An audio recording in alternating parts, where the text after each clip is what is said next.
안녕하세요, 최호섭입니다. 네, 애플이 아이폰 16e를 공개했습니다. 네, 완전히 새로운 라인업이 추가된 거죠. 이걸로 아이폰 16은 일반, 프로, 그리고 2의 세 가지로 구분이 됩니다. 그럼 이 2는 무슨 뜻일까요? 처음 붙은 말이죠. 일단 애플은 이거를 가성비를 이야기합니다. 저는 이렇게 가성비라는 말 썩 좋아하진 않는데, 영어로 발표된 자료로도 이 적절한 가격에 강력한 성능이다라고 표현을 하고 있습니다. 어쨌든 가격 부담을 줄인 아이폰 16에 새로운 라인업이 생겼다라고 보면 될 것 같습니다. 보통 제품 이름에 2가 붙으면요, 뭐 경제적이라던가 아니면 효율, 엔트리 같은 의미가 많이 붙죠. 네, 그런데 사실 애플은 이 가격을 앞에 내는 보급형, 저가형 이런 말은 잘 안 씁니다. 밸류를 앞에 내는 제품은 흔치가 않죠. 그런데 그동안 애플이 뭐 저가형 아이폰도 계속 내놨었는데 라고 생각하실 수도 있죠. 보통 애플은 가격을 내린 아이폰을 항상 같이 운영을 했어요. 그게 별도의 뭐 저가형 모델보다는요, 기존 제품의 수명을 늘려서 조금은 다른 의미를 부여하면서 가격을 내리는 방법을 썼습니다. 그래서 가장 많이 쓰는 방법은 전 세대 제품 값을 낮춰서 파는 거죠. 지금도 아이폰 16이 나오고 있지만 아이폰 15를 가격을 좀 내려서 팔고 있죠. 그런데 아예 모델을 좀 분리해서 파는 경우들도 있어요. 아이폰 5C를 예를 들 수 있죠. 아이폰 5C는요, 아이폰 5S와 같이 공개한 제품인데요, 스펙은 거의 아이폰 5를 그대로 따르고요. 아이폰 5S의 터치 ID 같은 요소들은 지웠습니다. 네, 근데 그렇다고 해서 또 대충 가격을 내린 뭐 저가형 모델은 아닙니다. 플라스틱 소재도 굉장히 좋은 걸 썼고요. 또 독자적인 디자인과 또 컬러로 새로운 느낌을 줬습니다. 전체적으로 아직 아이폰 5가 충분하다는 전제하에서 조금 낮은 가격대의 제품을 내놓으면서도 아이폰 5S, 그러니까 신제품의 상품성을 건드리지 않도록 나온 모델인 거죠. 그리고 대표적인 가격 중심의 아이폰은요, 아이폰 SE가 있죠. 이건 1, 2, 3세대까지 나오면서 꽤 큰 인기를 누려왔어요. 이거 역시 명분은 저가형 모델로 나온 건 아니었어요. 첫 번째 아이폰 SE는요, 4인치 때 작은 아이폰에 대한 요구가 계속 나오면서 시작된 제품이었죠. 아이폰 5S의 폼팩터를 바탕으로 해서요, 크기는 작지만 당시 주력 모델이었던 아이폰 6S와 같은 프로세서를 넣었습니다. 그 이후에도 이 아이폰 SE는요, 크기 그리고 터치 ID 홈 버튼이 중심이 되는 모델로 자리를 잡습니다. 아이폰 10이 나온 이후는요, 전면 디스플레이 기반으로 이 디스플레이 크기가 커지다 보니까요, 작은 아이폰 그리고 아이덴티티인 이 홈 버튼을 아쉬워하는 수요를, 그 소비자들을 위한 제품을 아이폰 SE라는 이름으로 내놨죠. 그래서 여전히 성능은 당대 제품과 똑같이 맞췄고요. 사실상 이제 폼팩터 생산 단가는요, 최대한으로 낮춰져 있는 모델들이기 때문에 저절로 가격이 좋아지는 효과도 있었습니다. 그래서 이 아이폰 SE는 얼마나 쌌냐? 16년에 처음 나왔던 1세대가 399달러였었고요. 그게 우리나라에서는 59만 원에 팔렸습니다.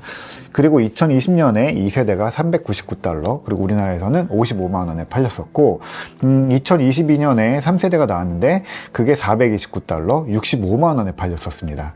특히 2세대는요, 아이폰 10 이후에 아이폰 가격이 크게 오르면서 이 가격에 대한 반응이 아주 좋았던 모델이기도 합니다. 결국에 가격 중심의 보급형 라인업을 가져가긴 했지만요, 애플도 아이폰 SE를요, 기존 가치를 중요하게 여기는 그 팬들을 위한 스페셜 에디션으로 언급해 왔었고요. 이거를 쓰는 사람들도 나는 뭐 저가형 모델을 쓰는 거다 이런 느낌이 아니라, 한 손에 들어오는 디스플레이, 또 홈 버튼, 터치 ID 등을 선택의 기준으로 이야기해 왔습니다. 이런 포인트들은요, 단순히 저가형, 보급형이라는 이름으로 제품과 브랜드의 이미지를 깎아먹지 않고도요, 가치를 높이면서도 가격적인 메리트도 줄 수 있는 아주 훌륭한 마케팅 방법이라고 봅니다. 그래서 가격을 앞에 놓는 아이폰 16e라는 이름이 조금 어색하긴 합니다. 전면에 가격이 나와버린 거죠. 그런데 사실 이런 제품이 안 나올 수는 없을 거라고 봅니다. 아이폰 SE는요, 사실 입에 많이 오르내리지는 않지만 은근히 많이 팔리는 제품이고 또 인기 있는 제품입니다. 아이폰의 밸류는 그대로 갖고 있으면서도 작고 가벼웠죠. 그런데 아이폰 SE에 대한 최근 수요는요, 명확히 가격에 맞춰져 있습니다. 아이폰 16 프로는요, 155만원부터 시작되고 아이폰 16도 125만원입니다. 여기에다가 뭐 화면이 더 커지는 맥스나 플러스 모델들은요, 가격이 더 비싸지고 또 저장 공간을 늘리면 그 가격도 만만치가 않습니다. 그러다 보니까 아이폰 SE의 4세대에 대한 기대가 커졌습니다. 이제는 터치 아이디와 홈 버튼이 아니라요, 이전 모델의 폼팩터를 써서라도, 전면 디스플레이를 써서라도 가격이 중심이 되는 새로운 세대의 이제 아이폰 SE가 필요하던 순간인 거죠. 네, 그래서 아이폰 16e의 목표는 명확히 가격입니다. 기본적으로 아이폰 16의 프로세서를 아이폰 14의 폼팩터에 넣었다라고 보면 됩니다. 6.06인치 디스플레이부터 노치 그리고 케이스까지 모든 부분이 같습니다. 카메라는 초광각을 덜어내고요. 표준 카메라 하나를 달았습니다. 이걸로 이제 크롭 방식의 2배줌까지 처리하는 요즘 아이폰들이 쓰는 방식의 카메라를 그대로 쓰는 거죠. 애플의 목표는 명확합니다. 이 낮은 가격대에서 애플 인텔리전스를 쓸 수 있는 아이폰을 만들겠다라는 겁니다. 그래서 A18 프로세서가 들어갑니다. 대신에 GPU 코어는요, 아이폰 16에 들어가는 5코어가 아니라 4코어로 한계가 줄었습니다. 아이폰 16보다 수치상으로는 게임 성능이 한 20% 정도 빠질 텐데요. 이건 이전 세대 정도 성능이 나올 거다라고 보면 될 것 같습니다. 게임하는데 이렇게 큰 지장은 없을 겁니다. 그럼에도 이게 아쉽다는 평들이 좀 있어요. 저도 그럼에도 좀 아쉽게 느껴지는 부분이 두 가지가 있습니다. 일단은 맥세이프 무선 충전이 안 됩니다. 이거는 말들이 많은데 1세대 치 방식 무선 충전은 되고요. 또 USB-C 커넥터로 20W 고속 충전을 할 수는 있습니다. 자석이 달린 케이스를 쓰면요, 맥세이프나 치2 충전기를 쓸 수는 있겠지만요, 충전 속도는 아쉽겠죠. 이 맥세이프랑 치2는 애플이 미는 규격이기도 하고요. 원래 이게 아이폰 14 폼팩터에도 있던 건데 이걸 일부러 설계를 바꿔서 까지 뺀 거는 좀 의아합니다. 물론 그럴 수도 있습니다. 가격을 낮추기 위한 모델이고 그걸 빼서 조금이라도 가격을 내릴 수 있다라면 말이죠. 그런데 문제는 그 가격이 시원하게 빠지지 않았다는 거예요. 기본 128GB 모델이 99만 원이거든요. 256GB 모델이 가장 적절할 것 같은데 이거는 114만 원입니다. 일반 아이폰 16을 비교해서 볼 수밖에 없는데 이거는 128GB가 125만원부터 시작하고요. 256GB는 140만원부터 시작을 합니다. 뭔가 좀 아쉬운 가격대죠. 여기 아직까지 팔고 있는 이 109만원짜리 아이폰 15를 대보면요, 좀 더 혼란스러워질 수도 있습니다. 비슷한 가격대에 세 가지 라인업이 이렇게 쭈루룩 잡혀있는 모양새니까요. 애초에 아이폰 16e는요, 밸류를 생각한다면 아이폰 16에서 가치를 상하지 않게 뭔가를 잘 빼는 이 덜어냄에 미학이 필요한 기기죠. 결국에 애플은 다이나믹 아일랜드, 그 듀얼 카메라, 카메라 컨트롤, 맥세이프, 그리고 여러 가지 색깔을 덜어내고 25만원의 가격을 깎아낸 건데요. 이게 조금 25만원이라는 비용으로는 좀 애매한 부분이 좀 있어요. 어쨌든 100만원이 넘으니까 조금 더 주고 아이폰 16을 사는 게 낫겠다라는 생각이 먼저 들 것 같긴 해요. 이전에 아이폰 SE가 50만원대에서 팔렸던 걸 생각해보면은 그 격차가 더 아쉽죠. 그런데 그 상당 부분이 애플의 가격 정책보다 이 환율에 있다는 점이 우리한테 너무 아쉽습니다. 아이폰 SE2는요, 399달러짜리가 국내에서 55만원에 팔렸었거든요. 아이폰 16e는요, 599달러로 사실 이제 200불 정도가 오르긴 했습니다.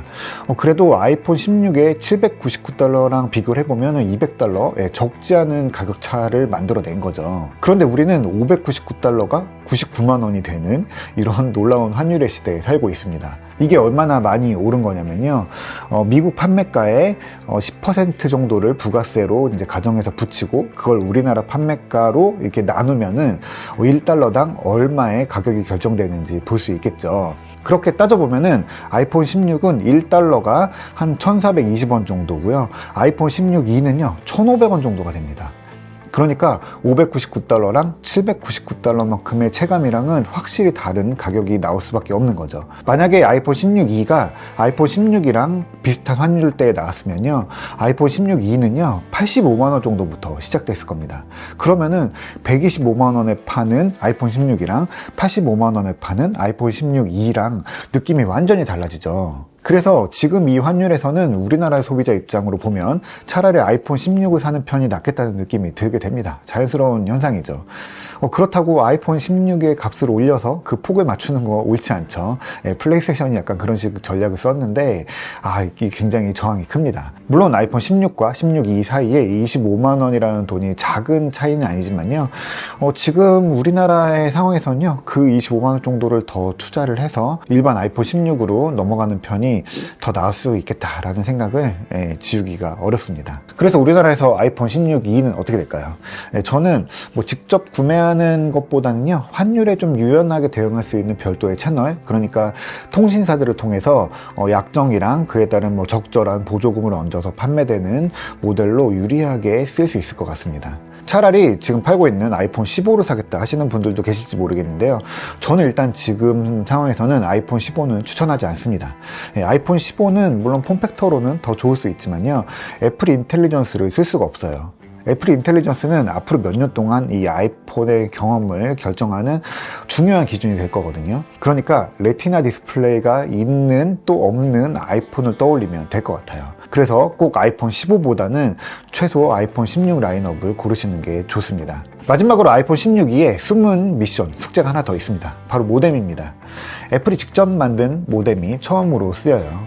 참 이게 오래 걸리기도 했고 할 수 있나 없나를 두고 참 말도 많았는데 결국에 애플은 모뎀을 만들어냈고 그걸 제품에 처음 넣었습니다. 이전에도 인텔의 모뎀 사업을 인수하면서 애플이 모뎀 독립을 시도했었는데 그게 쉽지 않았었죠. 모뎀은 퀄컴이 확실하게 꽉 잡고 있는 시장이고요. 특허나 기술적인 부분에서 빠져나가기도 쉽지 않은 데다가요, 퀄컴 외의 모뎀은 늘 성능 이슈를 안고 있습니다. 그런데 애플로서는 충분히 만들어낼 수 있는 가능성이 있다라고 본 것 같고요. 그 실험을 아이폰 16E로 시작하는 듯 합니다. 이게 충분한 성능을 낸다면요, 서서히 퀄컴을 벗어나면서 지난 십수년의 두 회사의 갈등이 정리될 수도 있을 것 같아요. 물론 퀄컴으로서는 반대의 생각을 하겠지만요. 돌아보면은 인텔도 엔비디아도 또 삼성도 이 프로세서보다 더 어려움을 겪었던 게 모뎀인데요. 과연 애플이 그 모뎀 시장에서 뭔가를 보여줄 수 있을지 기대가 됩니다. 그래서 오늘은 아이폰 16E를 둘러봤습니다. 출시는 바로 되는 것 같고요. 국내에서는 역시 가격이 아쉽다는 생각이 계속 남습니다. 하지만 달러 기준으로는 나름 상품성이 잘 잡히는 제품이기 때문에 세계적으로는 충분히 제 역할을 할 거고 또 잘 팔릴 거라고 봅니다. 빨리 환율이 좀 안정돼서 우리도 적절한 가격대에 새로운 제품들을 쓸 수 있으면 좋겠습니다. 네, 오늘 이야기 재밌으셨으면 구독, 좋아요도 눌러주시고요. 다음 이야기로 전 또 찾아오도록 하겠습니다.